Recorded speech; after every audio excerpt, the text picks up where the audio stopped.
تبارك وتعالى أنزل الآية بعدها، قال: ولا تطرد الذين يدعون ربهم بالغداة والعشي يريدون وجهه ما عليك من حسابهم من شيء وما من حسابك عليهم من شيء فتطردهم فتكون من الظالمين.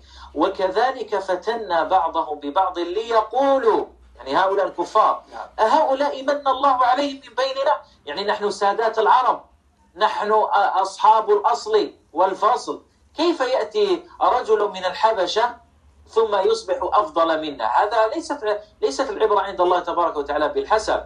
لذلك قال نوح عليه السلام، قال: ولا أقول للذين تزدري أعينكم تحتقرونهم، قال: ولا أقول للذين تزدري أعينكم لن يؤتيهم الله خيرا، أنا لا أدري، قال: الله أعلم بما في أنفسهم إني إذا لمن الظالمين، أصبحت ظالما.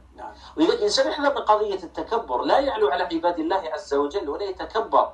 يعني لو تضربون شيخنا أمثلة في هذا من بعض الناس ممن وسع الله عز وجل عليهم بالمال، بل حتى رأينا ممن فتح الله عليهم بالعلم كيف يتكبرون على خلق الله عز وجل.